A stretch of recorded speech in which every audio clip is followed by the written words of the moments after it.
एक बार एक राजा जंगल में शिकार खेलने गया। उसके तीर लगने से जंगलवासियों में से किसी का बच्चा मर गया। बच्चे की मां विधवा थी और यह बच्चा उसका एकमात्र सहारा था। रोती पीटती विधवा न्यायाधीश के पास पहुंची और उनसे फरियाद की। जब न्यायाधीश को पता चला कि बालक राजा के तीर से मरा है तो उनकी समझ में नहीं आया कि वह इंसाफ कैसे करे।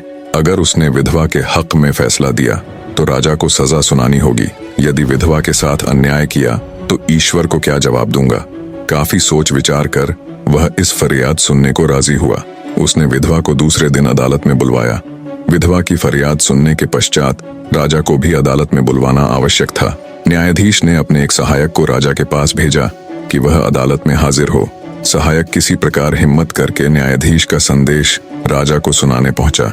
वह हाथ जोड़कर राजा के समक्ष उपस्थित हुआ तथा न्यायाधीश का संदेश सुनाया। राजा ने कहा कि वह दूसरे दिन अदालत में अवश्य हाजिर होगा। दूसरे दिन सुबह राजा न्यायाधीश की अदालत में हाजिर हुआ। वह जाते समय कुछ सोचकर अपने वस्त्रों के नीचे तलवार छिपाकर ले गया। न्यायाधीश की अदालत भीड़ से खचाखच भरी हुई थी। इस फैसले को सुनने के लिए दूर दूर से लोग आए थे। राजा अदालत में आया तो प्रत्येक व्यक्ति उसके सम्मान में खड़ा हो गया। न्यायाधीश ने विधवा को आवाज लगाई तो वह अंदर आई। विधवा ने सबके सामने अपने बेटे के मरने की कहानी कह सुनाई। अब न्यायाधीश ने राजा से कहा, महाराज, इस विधवा का बेटा आपके तीर से मारा गया है।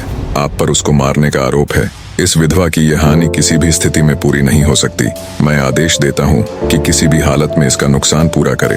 राजा ने उस विधवा से क्षमा मांगी और कहा, मैं तुम्हारे इस नुकसान को पूरा नहीं कर सकता, किंतु इसकी भरपाई के लिए मैं पुत्र के रूप में तुम्हारी सेवा करने का वचन देता हूँ तथा पूरी उम्र तुम्हारे परिवार का सारा खर्च उठाने की जिम्मेदारी लेता हूँ। विधवा राजी हो गई। न्यायाधीश अपने स्थान से उठ खड़ा हुआ तथा उसने अपनी जगह राजा के लिए खाली कर दी। राजा बोला, न्यायाधीश जी, अगर आपने फैसला करने में मेरा पक्ष लिया होता तो मैं तलवार से आपकी गर्दन काट देता। न्यायाधीश सिर झुकाकर बोला, महाराज, अगर आपने मेरा आदेश मानने में जरा भी टाल मटोल की होती तो मैं हंटर से आपकी खाल उधड़वा देता। राजा न्यायाधीश की बात से बड़ा प्रसन्न हुआ और उसने उसे अपनी बाहों में भर लिया। राजा और न्यायाधीश का चरित्र कितना निष्पक्ष होना चाहिए। इस कहानी से सीख मिलती है कि न्याय न्याय होता है, उसमें बड़ा छोटा नहीं होना चाहिए।